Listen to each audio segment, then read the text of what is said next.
يا صباح الخير على كل اللي بيتابعونا. النهارده جايبين لكم جوله في حديقه الحيوان قبل ما تتقفل، في اخر يوم قبل ما تتقفل لتطويرها. النهارده في حيوانات كتيره طبعا هنصورها لكم، بس حقيقي ودي شهاده حق منظر الجنينه ومنظر الاقفاص حتى الكراسي، حتى الشوارع بتاعت الجنينة كلها محتاجة فعلا تطوير. ما هي بالمنظر ده ما تتناسبش مع اي شكل حضاري احنا بنعيشه دلوقتي. ده قدامنا سيد قشطة، طبعا عليه زحمة كتير جدا، الناس بتصور والحارس بتاعه بيأكله وبيخلي الناس تأكله، وفي بيبي صغير لسيد قشطة احنا صورناه.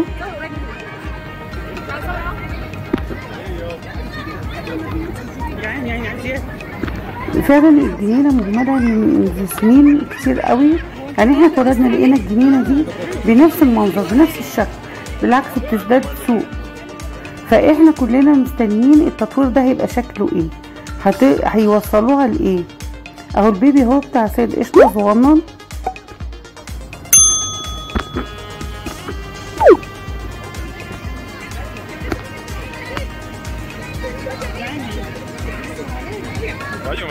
مع مامته وبقية القطيع.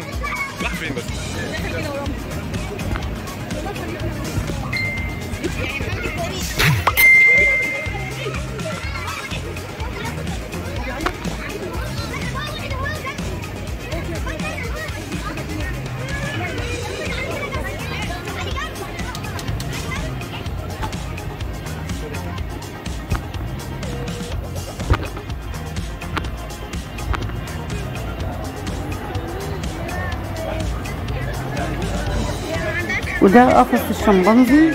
طبعا الشمبانزي في حالة يرثى لها، دي اقفاص غير صالحة لأي استخدام حيوان أو أي كائن حي.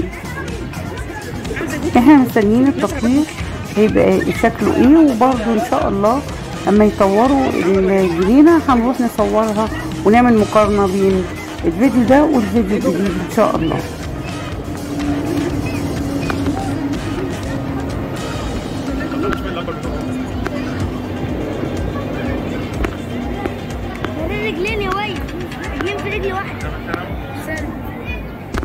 ده نوع شمبانزي تاني، وهنا قاعدين بيلموا وعاملين زي عواجيز الفرح.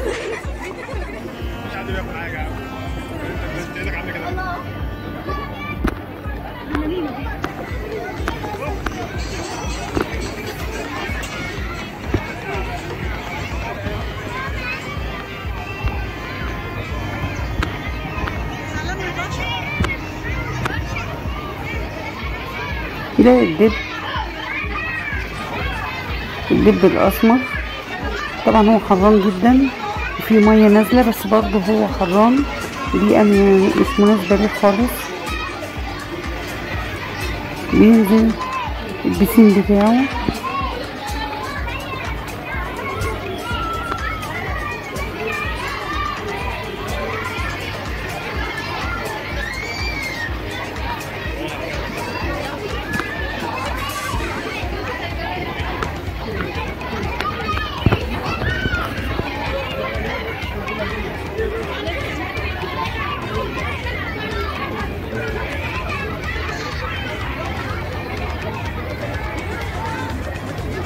وده الدب الابيض،